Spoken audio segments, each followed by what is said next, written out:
नमस्कार, मैं अशोक व्यास कार्यक्रम insight tonight with Ashok Vyas में आपका स्वागत है। And today we are discussing about something which is festive and that is also inspiring as well as very much relevant for one and all. When we think about good winning over evil or truth overcoming falsehood, and we connect with the festival of Dashera. What are the inspirations that come our way, and how celebrating Dashera makes us freshly connect with all those inspirations that comes with the memory of Lord Rama coming back to Ayodhya. We have a wonderful panel today, and let me welcome Mohan Vanshuji with us. We have Dr. Ravinder Goyalji, we have Dr. Rakesh Sharma ji. So all of them together, once again, welcome, namaste. तो शुरुआत में ना मोहन जी आपसे करना चाह रहा हूँ, because जब जब हम बात करते हैं रावण को जलता हुआ देखते हैं तो हम लोग सोचते हैं भाई राम जी आए, रावण को मार दिया उन्होंने, हमारा तो काम हो गया. We don't look at it as an a way to invoke certain inspiration and remember that we are also responsible for the way things turn out. It is not कि भाई राम जी आएंगे और सब कुछ कर देंगे. जी अशोक जी, आपका बहुत बहुत धन्यवाद. आपने इस प्रोग्राम में हमें आमंत्रित किया. पहली तो मैं ये बात बोलना चाहता हूँ कि यदि अगर हम सोचते हैं कि भगवान राम ने रावण के साथ युद्ध किया और उन्होंने विजय पाई, तो ये बात सत्य है. परंतु इसके पीछे भी एक बहुत बड़ी योजना थी, क्योंकि हम उस गहराई में नहीं जाएंगे कि ये क्यों किया गया, परंतु ये भी प्री प्लान था कि भगवान राम का रावण के साथ में युद्ध होगा और रावण की अंत में मृत्यु होगी. और ये इसलिए था कि सत्य की असत्य के ऊपर हर वक्त विजय ही होती है. परंतु ऐसा है कि जैसा कि आपने बोला कि ये एक दिन में युद्ध तो हुआ नहीं, इसकी बहुत सारी तैयारी पहले हुई थी. भगवान राम ने हनुमान जी की सहायता ली और बाकी भी इसमें बहुत सारे लोग इसमें जुड़े थे. भगवान राम ने अपने आप भगवान शिव शंकर की पहले पूजा की, बहुत बड़ा हवन किया, उसके बाद में ही इस संग्राम में उतरे थे. और ये विजय सिर्फ उन्होंने नहीं प्राप्त की, उसके साथ में जैसे कि मैंने बोला बहुत संख्या में बाकी लोग भी थे, जिसमें हनुमान जी और सुग्रीव, इन सब की बहुत बड़ी ये कंट्रीब्यूशन थी. तो ऐसा है कि जब भी कोई ठीक काम होना होता है उसके पहले संघर्ष बहुत होता है, उसके पहले बहुत लंबी यात्रा तय करनी पड़ती है. ये तो विधि का विधान है कि सच भी है और असत्य भी है, अच्छे लोग भी हैं और बुरे लोग भी हैं. तो इन सब में हर समय संग्राम और युद्ध चलते रहता है. परंतु अंत में भगवान राम की ही विजय रही और सत्य की असत्य के ऊपर ही विजय रही. और इसी चीज को हम हर दशहरा के दिन मनाते हैं. और ये हमारे बच्चों के लिए और हमारे लिए एक यादगार है कि मैं आपको धन्यवाद करते हुए डॉक्टर रविंद्र गोयल जी की तरफ जाना चाहता हूँ. जब हम कहते हैं कि करने वाले तो भगवान है, तो हमें से कई लोग ये सोचते हैं कि भाई मुझे कुछ करना नहीं है और भगवान ही सब कर देंगे. तो हम लोग स्ट्रगल वाला जो पार्ट है उस पर कम ध्यान देते हैं, ऐसा कभी कभी लगता है. आप इससे सहमत हैं क्या डॉक्टर गोयल साहब? बिल्कुल सहमत हैं इस बात से कि सब कुछ ऐसा ही है कि भगवान ही करेगा, ये तो बात सच नहीं है. हम लोगों को भी कुछ करना चाहिए अपने जीवन में, और ये बात ही हम इस दशहरे से सीख सकते हैं. जैसे भगवान ने किया, भगवान एक अवतार के रूप में इस धरती पर आए और उन्होंने, जैसे दशहरे का मतलब है 10 हरा, जिसका 10 सिर थे, 10 बुराइयां थी, उसको उन्होंने हरा के भगवान ने. तो ये हमारी भी जिम्मेदारी है कि हम उन चीज़ों से ये बातें सीखें जो नफरत और क्रूअल्टी और जो भी बुराइयां उसमें रावण में थी वो नहीं होनी चाहिए, वो हम लोगों में नहीं होनी चाहिए. उससे हमको ये बात सीखने को बहुत मिलती है. बहुत अच्छा ये बताया आपने डॉक्टर साहब। मैं आपके पास वापस आऊंगा। डॉक्टर राकेश शर्मा जी, जो हम बात कर रहे हैं कि हम अपनी ओर से पुरुषार्थ करें, उस दिशा में आपने ऐसा कैसे आपको इंस्पिरेशन हुई कि जो दशहरा मेला है वो मनाने में आप बहुत सक्रिय हो गए, और लीडो बीच पर आप अलग प्रोफेशन के आदमी, और ऑर्गेनाइजिंग जो एक रोल होता है, और उसमें भी खास करके ये गणेश फेस्टिवल भी आप मनाने, पर दशहरा मनाने का जो आपके अंदर आया, वो क्या उसका मेन सोर्स, सीक्रेट क्या है कि आपकी उतनी ऊर्जा उसमें लग रही है? और मैं अपने दर्शकों को बताऊं कि ये जो 9 अक्टूबर को होने वाला है दशहरा मेला, उसका कुछ विवरण हम बता रहे हैं। ये लीडो बीच पर होने वाला है, तो जी आप बताएं। देखिए जी, इसके कई कारण हैं। एक तो ये है कि हम सब लोग जब पैदा होते हैं, हमारी जो तकदीर है वो पहले से लिखी जाती है, लेकिन उसके साथ साथ कुछ और भी फैक्टर्स हैं जो हमारी लाइफ को चेंज करते हैं। आपकी फैमिली में आपकी अपब्रिंगिंग कैसे हुई है, उस पर बहुत निर्भर करता है कि आप कैसे बनेंगे। उसके बाद में इंग्लिश में एक कहावत है, you become the company you keep. आपके साथ जैसे दोस्त और फैमिली मेंबर्स आपके साथ जुड़ते हैं, आप भी बिल्कुल वैसे ही हो जाते हो। हमें भी भगवान ने इस धरती पे भेजा कि तुम्हें कुछ अच्छे फैमिली मेंबर, तुम्हें कुछ अच्छे दोस्त देंगे, जिसकी वजह से तुम जो है गणेश महोत्सव करोगे और दशहरे का फेस्टिवल करोगे न्यूयॉर्क में। तो शायद ये हमारी किस्मत में लिखा था, और कुछ हमने अच्छे कर्म किए थे। मैं कर्म के ऊपर ये कहना चाहता हूं कि हमारी किस्मत तो लिखी होती है, लेकिन अपने कर्मों से हम ये वाली जो जीवन है उसको हम चेंज कर सकते हैं। अगर इस जीवन में भी हमने अच्छे कर्म किए हैं या कर रहे हैं, तो उससे हम अपनी ये प्रेजेंट लाइफ को चेंज कर सकते हैं। चाहे हमारे किस्मत में काफी कुछ लिखा हो, लेकिन हम उसको मोल्ड कर सकते हैं, चेंज कर सकते हैं। इसलिए सबको हम ये शिक्षा देना चाहते हैं दशहरे के अवसर पर कि आप अपने अंदर की बुराइयों को निकालें। यही दशहरा हमें सिखाता है कि तो दशहरे के अंदर जो अंदर की बुराइयों को निकालने वाली बात करते हुए, somehow we lost connection with doctor साहब। ये आप अंदर अंदर की ही बुराई को वापस निकालिए। प्रकट हो गए तालियां। जी, प्लीज कंटिन्यू। जी हाँ, अंदर की बुराई को निकालिए। आप इस जीवन में भी सुखी रह सकते हैं, अच्छे काम कर सकते हैं, चाहे आपकी किस्मत में कुछ भी लिखा हो पहले से। तो ये वाली जिंदगी को या जीवन को आप सुधार सकते हैं। इसलिए आपको सनातन धर्म ये सिखाता है कि अच्छे काम करो, बुराइयों को अंदर से निकालो, विचार भी गंदे नहीं होने चाहिए। तो ये दशहरा हमें यही सिखाता है।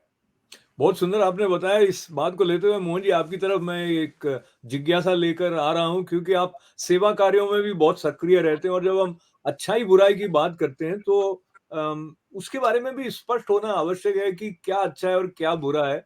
हालांकि ये एकदम मूलभूत बात है, फिर भी आप कैसे परिभाषित करते हैं जब हम अच्छाई बुराई कह रहे हैं? तो मोहन जी, आपके हिसाब से अच्छा क्या है? और उसमें आप जो राम जी का, उनको हम मर्यादा पुरुषोत्तम के रूप में भी याद करते हैं, तो संबंधों की दृष्टि से उनका जो चरित्र से जो प्रसंग आपको याद आता है खास करके, वो लेते हुए बताइए कि अच्छाई क्या है, मोहन जी। जी, जी।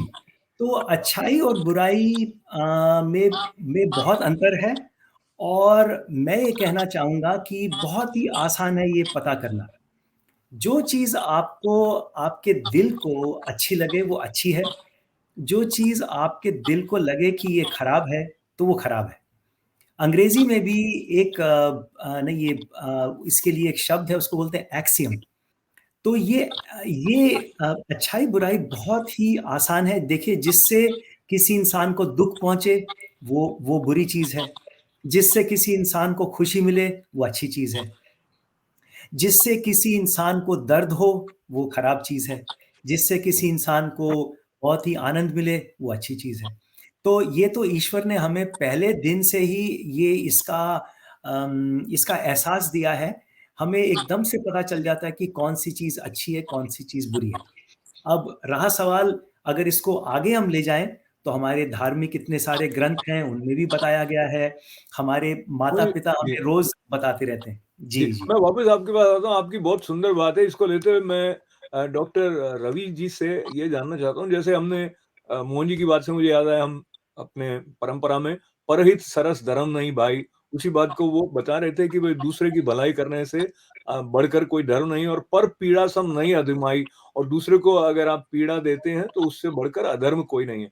पर इसमें क्या हो जाता है कि आपको मित्र और शत्रु के संबंध में भी बोध रखने की आवश्यकता होनी चाहिए। जैसे पीड़ा पहुंचाए बिना तो रावण का संहार भी संभव नहीं था। तो इस बारे में आप बताएं कि ये एक संशय हो जाता है कई बार कि हम सबके प्रति सद्भाव रखें, या कहीं हमें जैसे गांधी जी का भी अभी स्मरण 2 अक्टूबर के निमित्त होते हुए उन्होंने जो बात याद कराई कि अगर कोई एक गाल पर चांटा मारे तो दूसरा भी सामने कर दो। मैं फिर डॉक्टर राकेश शर्मा जी के भी इस पे विचार लेना चाहूँगा। तो ये एक जो अंदर एक संशय सा आ जाता है कि मुझे क्या करना चाहिए? करुणामय ही रहना चाहिए या अपनी सुरक्षा के लिए स्वयं कुछ करना चाहिए? आप इसके बारे में क्या सोचते हैं? देखिए, आप अशोक जी बिल्कुल सही कह रहे हैं, करुणामय भी रहना चाहिए और साथ ही साथ सुरक्षा भी करनी चाहिए। ये बहुत ज़रूरी है कि जैसे आपने कहा परित सम धर्म नहीं, उसके अलावा भी अ, अपनी सुरक्षा भी बहुत ज़रूरी है। ये दोनों चीज़ें बहुत ज़रूरी है। रामचंद्र जी ने यही कहा कि अगर किसी में बुराई है, तो उस बुराई को ख़त्म करना भी बहुत ज़रूरी है। इसीलिए उन्होंने अवतार लिया, ताकि ये सारी जितनी भी बुराइयाँ हमारे जीवन में हैं, हमारे जीवन में जेलस है, हम ग्रीडी हैं, हमें अपने आप में ईगो है, अपने आप में प्राइड है, ये सब बातें ख़त्म करने के लिए रामचंद्र जी का जन्म हुआ। इन सब बुराइयों को ख़त्म करने का, एक सीता जी का चुराना एक बहाना था, लेकिन रामचंद्र जी का आना इस बात का है कि इन सब बुराइयों में मनुष्य में ख़त्म होनी चाहिए। दशहरा यही सिखाता है कि हमारे जीवन में जितनी भी बुराइयां हैं, उन सब को हमको ख़त्म करने का है, वही करना है, वही हमारे बच्चों को भी यही सिखाने का है। ये बातें सिखाने के लिए हम लोग दशहरा मनाते हैं, ताकि बच्चे उस मर्यादा पुरुषोत्तम रामचंद्र जी से सीखें कि वो किस तरह से उन्होंने सत्य की विजय हुई असत्य के ऊपर। यही इसी एम से हम लोगों ने ये लीडो बीच पे जो हम दशहरा करते आ रहे हैं। इस बार अशोक जी मैं एक बात कहना चाहूँगा, जी। जो कि इंडिया के न्यूज़पेपर में भी छपी है, कि इस बार पहली बार दशहरा का जो रावण बना है वो अमेरिका में बना है। ये बात अभी तक जो हम रावण इंपोर्ट करते हुए आ रहे थे, और अभी पहले बार न्यू जर्सी में तो 24 साल से इंपोर्ट हो रहा था, और हम लोगों के यहाँ से 7 साल से। तो इस बार कृष्ण गोपाल सिंघल ने उसको पाइप और नट और बोल्ट से 3 और 4 महीने बना के उसका स्ट्रक्चर ऐसा बनाया है कि वो रावण हमेशा के लिए हमारे काम में आते रहेगा। और उसके लिए ये एक बहुत बड़ी बात है, और ये सब वहाँ के न्यूज़पेपर में भी पब्लिश हुआ है कि अमेरिका में पहले बार रावण को इंपोर्ट नहीं किया जा रहा है, और ये रावण यहीं बनाया जा रहा है।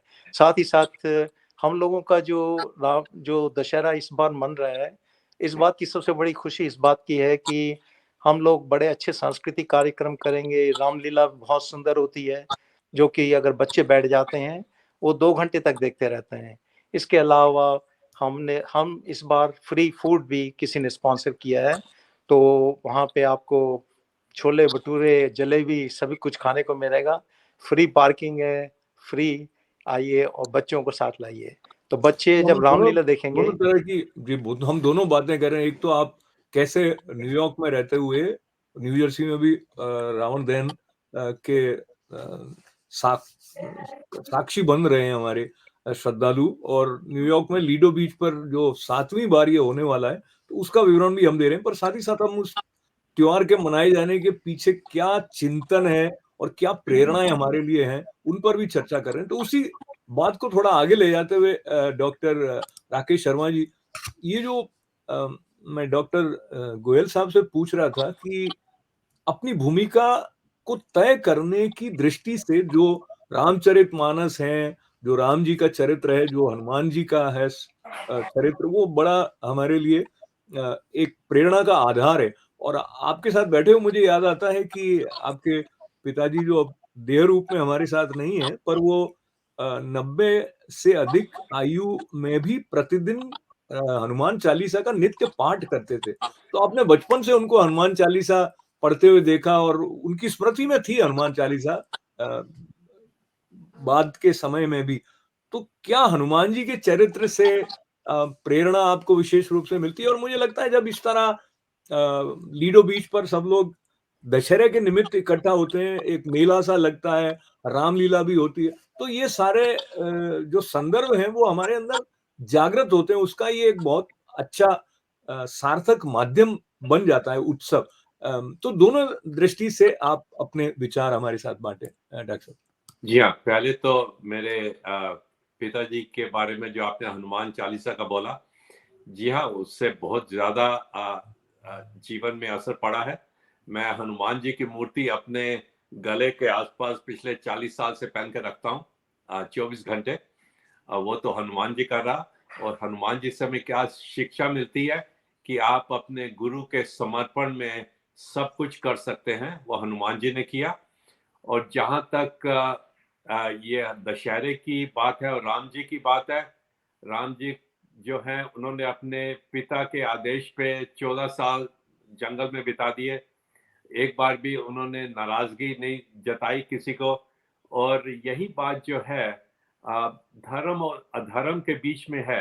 राम जी ने सिर्फ रावण को नहीं मारा, बल्कि एक अधर्मी को मारा जिसने उनकी पत्नी का हरण किया। तो ये दशहरा हमें ये सिखाता है कि अधर्म नहीं करो, क्योंकि आखिर में धर्म की ही जीत होती है। वही आज हम अब भारत में भी देख रहे हैं कि जिसको लोग हिंदुत्व बोलते हैं, वो एक धर्म है।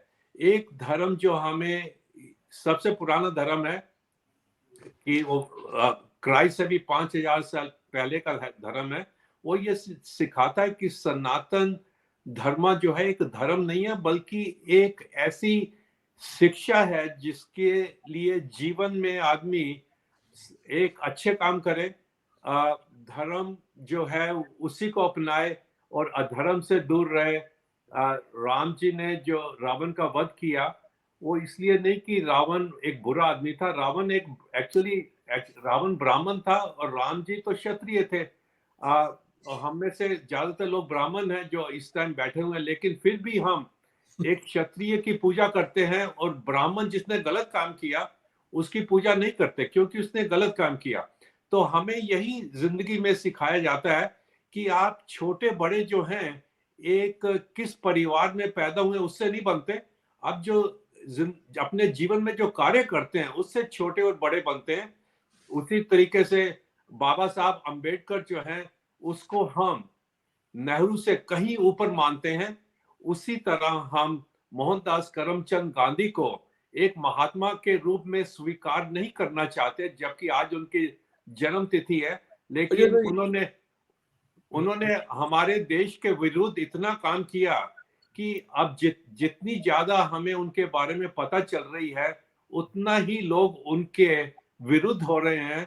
और तो एक टाइम आएगा कि क्षमा करें, देखिए ये एक अलग विषय की धारा निकल जाएगी। और ये अभी चूंकि जो बातें आप जानते हैं, कई लोग उस तरह से नहीं जानते, नहीं देखते हैं, और किसी की श्रद्धा गांधी जी के प्रति वैसी की वैसी जैसी कि आपकी पहले रही होगी, तो हम उनकी श्रद्धा का सम्मान करते हुए अभी वापस दशहरे की तरफ भी मैं चला जाता हूँ। और अभी मैं मोहन जी को साथ में ले रहा हूँ, विशेष करके मोहन जी जो बात अभी अपने राकेश जी ने कही, वो बहुत महत्वपूर्ण बात इस दृष्टि से भी है। तो पहले वाली जो कि रावण जो था वो ब्राह्मण था, तो हमें जिस तरह से एक वर्ण व्यवस्था थी, ब्राह्मण, क्षत्रिय, वैश्य, शूद्र इत्यादि, वो उसका कोई टाइट जैकेट नहीं था। और अभी जिस तरह से जाति प्रथा का एक सांचा आरोपित किया जा रहा है, वैसी बात नहीं थी। क्योंकि यहाँ पर सब लोग मिलकर, अगर हम सिर्फ जाति प्रथा के हिसाब से देखेंगे, तो ब्राह्मण का वध हो रहा है और उसको उत्सव रूप में मनाया जा रहा है, पर ब्राह्मण के रूप में नहीं था। देखिए, मैं आपकी अनुमति से ये याद करूं कि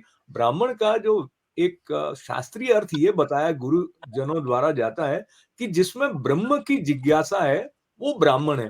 तो वो इस तरह से कर्म के ऊपर जो जोर दिया गया है, जैसा भी डॉक्टर राकेश शर्मा जी भी याद कर रहे थे, वो बड़ा ही महत्वपूर्ण है। उस बात को लेते हुए जीवन में जब विपरीत परिस्थितियां आती हैं मोहन जी, तो मनुष्य उनसे घबराकर रुके नहीं। ये आपने अपने जीवन में भी कई समय ऐसा इसका प्रदर्शन किया है। तो आप बताइए कि जो ये दशहरे का पर्व है, ये किस तरह से हमारे भीतर ये जो जीतने की जिजीविषा है, उसको जागृत रखने की प्रेरणा देता है। व्यक्तिगत रूप से आप क्या सोचते हैं मोहन जी? जी, जी। तो पहली बात मैं ये बोलना चाहता हूँ कि रावण केवल ब्राह्मण ही नहीं था, मगर बहुत ही उच्च श्रेणी का ब्राह्मण था। विद्वान था। इतना कि जी, जी, विद्वान थे वो। तो इतना कि भगवान राम ने जब रावण का वध किया, तो उस समय भगवान राम उसके पास गए, रावण के पास, और उससे निवेदन किया कि रावण, आपका जाने से पहले आप हमें जितना आपको ज्ञान है, वो आप हमें दे के जाएँ। आप ये सोचें कि भगवान राम ने रावण से आग्रह किया कि अपना जो ज्ञान है, वो हमें दे के जाएँ। तो कितना उच्च श्रेणी का वो ब्राह्मण था। परंतु जैसा कि आपने बोला, अम, क्योंकि रावण ने गलत काम किया था, तो इसलिए उसकी पूजा नहीं की जाती, हम भगवान राम की पूजा करते हैं। अब आते हैं हम आपके उस सवाल पे कि हमारे अंदर कैसे ये एनर्जी रहती है और कैसे जिज्ञासा रहती है कि हम अच्छा काम करें। तो जब से हम पैदा होते हैं, तब से हमारे अंदर ये एक भावना होती है कि हमें अच्छा काम करना है, हमें आगे बढ़ना है, वगैरह-वगैरह। तो जैसे-जैसे हम आगे बढ़ते हैं, वैसे-वैसे हमारे जीवन में विपरीत परिस्थितियाँ आती हैं और हमें उनके साथ जूझना पड़ता है, हमें उसके साथ युद्ध करना पड़ता है। परंतु उसका मार्गदर्शन हमारे जो शास्त्र हैं और हमारे जो माता-पिता हैं, वो हमें बचपन से ही उसकी ट्रेनिंग देते रहते हैं। और यदि हम अपनी माता-पिता जो हमें शिक्षा देते हैं, जो हमारे गुरुजन हमारे स्कूलों में शिक्षा देते हैं और जो हमारे शास्त्रों में जो शिक्षा दी गई है, यदि हम उसे फ़ॉलो करें, तो हमें कोई भी परेशानी नहीं है, हमें कोई भी मुश्किल नहीं आ सकती रास्ते में, और हम हर वक़्त अपना ठीक काम और उस ठीक दिशा में चलते रह सकते हैं। तो ठीक दिशा में आगे चलते हुए जब हम समापन की तरफ बढ़ रहे हैं हमारी बातचीत के, तो जीत की बात आ रही है, क्योंकि विजयदशमी नाम से इस पर्व को जाना जाता है, दशहरे को, और नवरात्रि के बाद में ये आता है। तो जीतने की दृष्टि से जब हम देखते हैं, तो हमारा मन कैसा है, वो भी बहुत महत्वपूर्ण भूमिका निभाता है। जैसे हमारे यहाँ कहा जाता है डॉक्टर गोयल साहब की, मन के हारे हार है, मन के जीते जीत। और हमारे यहाँ ये भी कहते हैं कि कलयुग केवल नाम आधारा। तो राम जी का नाम लेकर जीतने की दिशा में बढ़ने के संदर्भ में दशहरे से क्या विशेष प्रेरणाएं मिलती हैं, जो बीडो बीच पर भी आने वाली पीढ़ी तक भी आप पहुंचाने में कटिबद्ध हैं? बताएं थोड़ा। ये बड़ा खुशी का त्योहार है। इस समय जब विजय होती है, तो रावण को जलाया जाता है, फायरवर्क्स होता है और बच्चों को बड़ा आनंद आता है।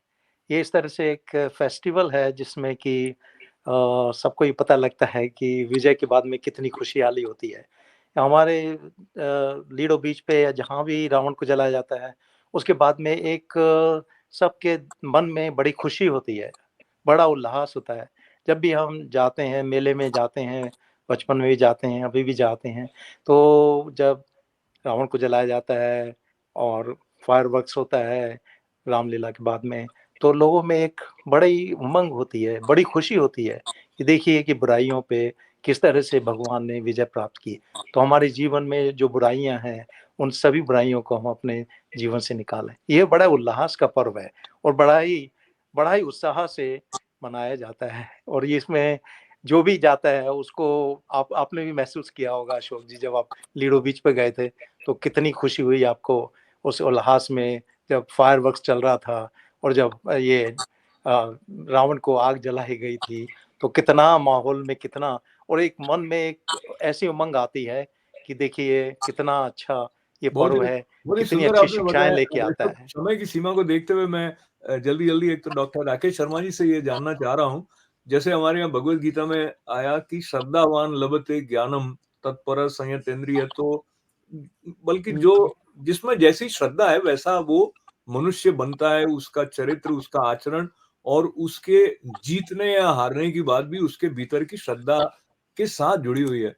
तो डॉक्टर साहब, ये श्रद्धा को बढ़ाने की दृष्टि से विजयादशमी का पर्व क्या संदेश हमारे लिए व्यक्तिगत रूप से साधक के लिए लेकर आता है? जी देखिए, इसमें काफी संदेश है। एक तो ये कि जैसे राम जी ने अपने पिताजी के कहने पर 14 साल का वनवास रखा, उसी तरह से हमें यह सिखाया गया है या हमें ये समझना चाहिए कि अपने माता पिता की का आदर करें, उनकी बातें माने, और दूसरा कि आप अपने पत्नी के साथ बड़ी अच्छे तरीके से रहें जैसे राम जी रहे। तीसरा कि हमेशा धर्म का साथ दें, हमेशा धर्म की तरफ रहें। अधर्म का अगर नाश करना पड़े, चाहे उसके लिए लड़ाई क्यों ना करनी पड़े, तो आपको करनी चाहिए। और उसके बाद में ये कि आप अगर राजा हो तो आपको अपनी प्रजा का ध्यान भी रखना चाहिए। तो हमें ये शिक्षा मिलती है कि आप सिर्फ अपने लिए मत जियो, अपने परिवार के लिए, अपने दोस्तों के लिए, अपने समाज के लिए और अपने धर्म के लिए। बहुत सुंदर। तो मोहन जी, कुछ गीत की पंक्तियां याद आ गई डॉक्टर साहब की बात सुनते हुए कि अपने लिए जिए तो क्या जिए, तू जी है दिल जमाने के लिए। और 1-2 मिनट का जो समय है और आपकी जो भक्ति का भाव भी है और आप में और सुरों का जो प्रेम भी है, उसके लेके चाहे कोई ऐसा गीत जो श्रद्धा को बढ़ाने वाला है या कोई भजन राम जी का अगर आपको याद आता है मोहन जी, अगर 1-2 पंक्तियां आप सुनाएंगे तो श्रद्धा हमारी बढ़ाने में सहायक होगा। जी अवश्य। तो ये दशहरा के पर्व में भगवान राम के ही भजन सब लोग गाते हैं। तो आपको एक भगवान राम का एक भजन सुनाते हैं। स्वागत। हे राम हे राम, हे राम हे राम, जग में साचो तेरो नाम, हे राम हे राम। तू ही माता तू ही पिता है, तू ही माता तू ही पिता है, तू ही तो है राधा का श्याम, हे राम हे राम। तू अंतर्यामी सबका स्वामी, तू अंतर्यामी सबका स्वामी, तेरे चरणों में चारों धाम, हे राम हे राम, वाह वाह वाह वाह, हे राम हे राम। बहुत बहुत धन्यवाद है। एकदम सुरमयी वातावरण में राम जी के स्मरण के साथ आपको जब हम इस कार्यक्रम से विदा करने, राम जी का स्मरण करते हुए आप तीनों को ये इतना प्रेरक जो संवाद हुआ उसके लिए बहुत मंगल कामनाओं के साथ में धन्यवाद पुनः पुनः डॉक्टर राकेश शर्मा जी, मोहन वांचू जी और रविंद्र गोयल जी को। और आप सभी से मुलाकात होगी लीडो बीच में, अनुमति दें हम सबको। धन्यवाद, नमस्कार।